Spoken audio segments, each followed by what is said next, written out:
So, hello guys, what's up? It's me again, si Mima Lisionyo, at nagbabalik ulit para sa ating panibagong video. So, sa video na to guys, sisikapin ko pong maging kalmado. Dahil, sinabi po ni Pacquiao, galing mismo sa bunganga ni Pastor Apollo Mukibuloy, na tinawag niyang appointed son of God itong si former President Rodrigo Roa Duterte. At hindi lang yan guys, tinawag niya din ang kanyang sarili na isa daw po siyang propeta. Alam nyo guys nagagaguhan lang talaga ako dito kay Pacquiao. At the same time, naiinis ako sa kanya to the point na ginagamit niya ang pangalan ng Diyos literally para makakuha ng simpatsya sa mga taong nananalig. Alam mo, yung pinaka-saddest part dito, yung sinabihan niyang si former President Duterte daw ay isa daw pong appointed son of God. Putang ina, paano mo nasabing appointed son of God? Itong si Digong, unang-una sa lahat, hindi nga yan naniniwala sa Diyos. If you will remember guys, minura niya, tinawag niyang estupido itong poong may kapal. Minura niya ang simbahang Katoliko, pati na rin guys ang obispo.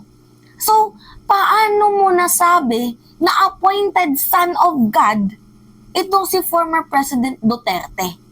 Kasi guys, yung meaning sa kanya ng appointed son of God, kumbaga isa kang tao na binigyan ng isang misyon para gumawa daw po ng kabutihan at makatulong sa mamamayang Pilipino. Okay, tama naman. Sige, pagbigyan.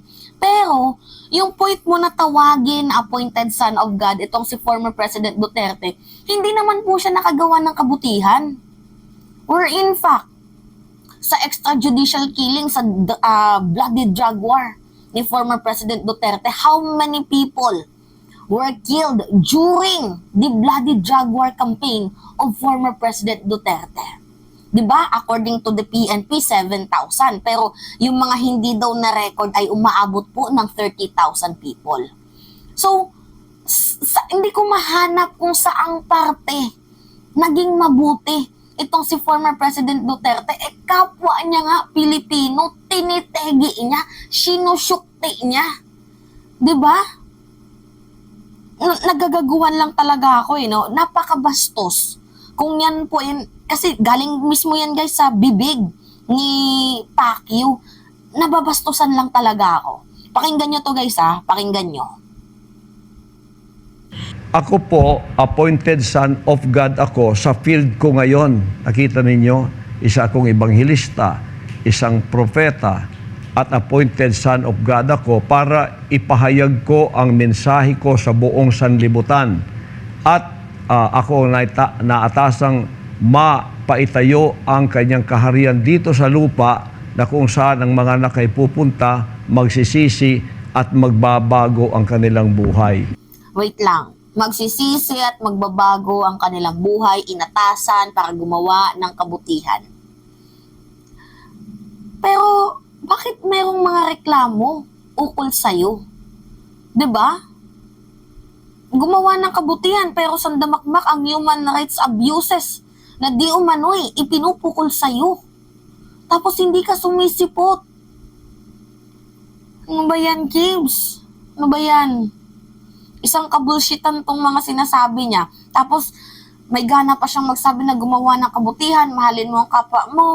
To the point na ang ginagawa niya sa ating presidente, pagmamahal ba yun? Yung pagbibintangan mong nagnanakaw sa kabanang bayan?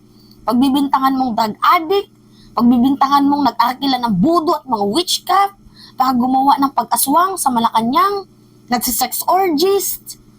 Pagmamahal ba sa kapwa yun? Yung panlalait sa proyekto ng ating Pangulo sa kanyang pabahay, na parang bahay daw ng daga at halos hindi matirahan ng tao. Pagmamahal ba sa kapwa yun? Anyway.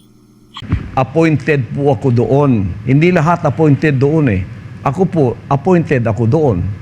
Nabibigyan ko ng magandang pamumuhay, spiritual, physical, financial, ang mga sumasapi sa aking kongregasyon.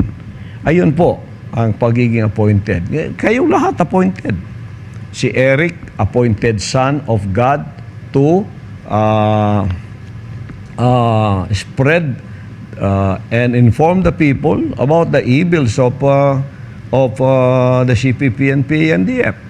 Kasama na rin ang appointed daughter of God na si Lorraine Badoy. Appointed son, appointed daughter si Lorraine Badoy. Late ata sa balita itong si Kibbs. Guilty po itong si appointed daughter na si Lorraine Badoy sa kasong theft, 'di ba?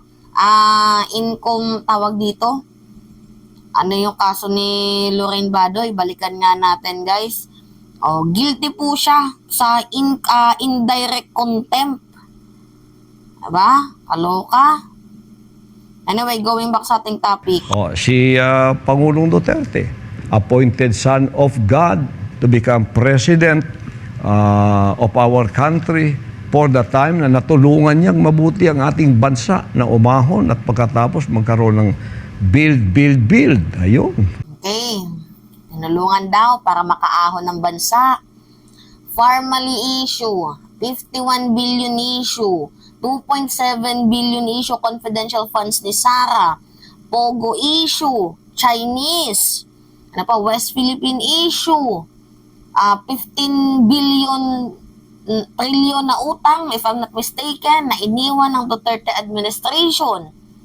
Okay, tinulungan niya talaga ang ating bayan para mapalugmok. Yun. The AJK.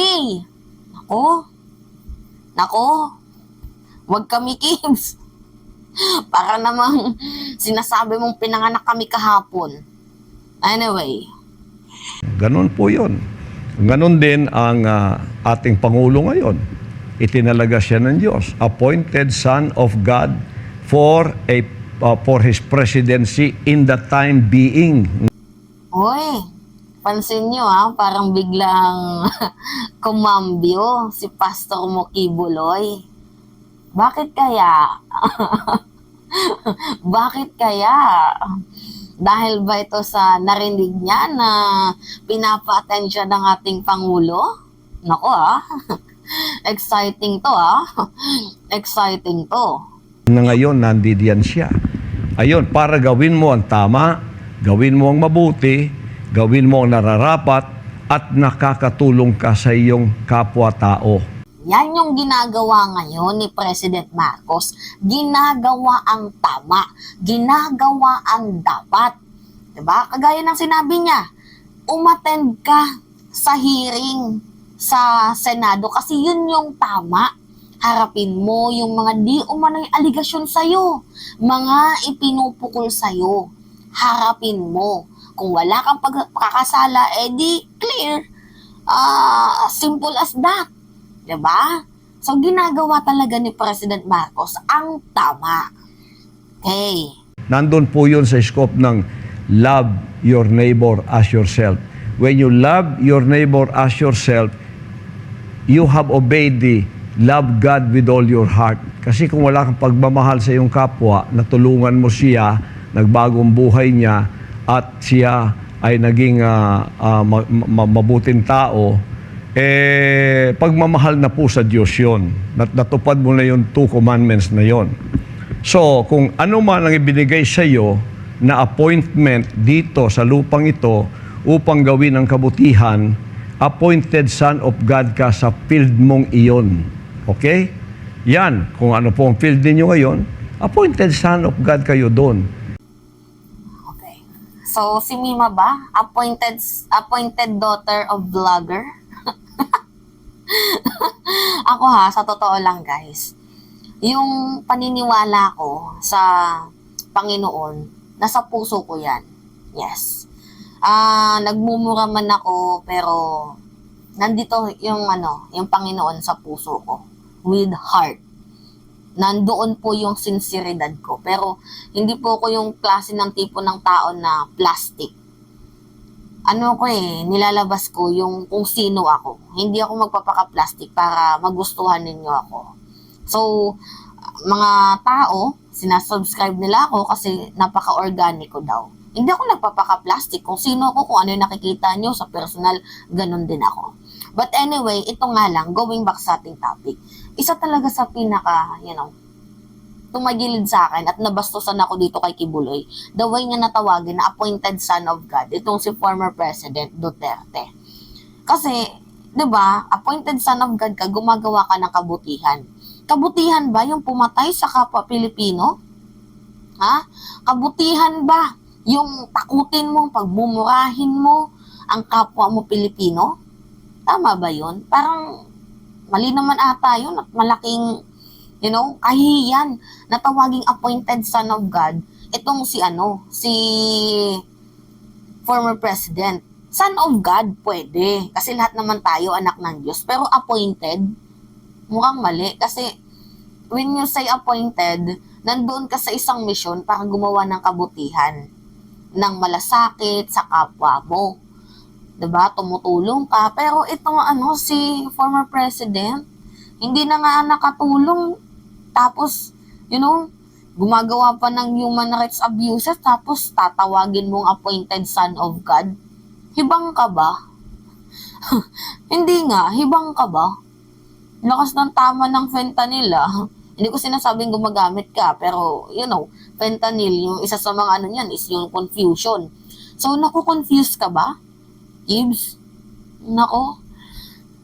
Huwag kang magparinig-parinig na si President appointed son of God. Hindi, umattend ka.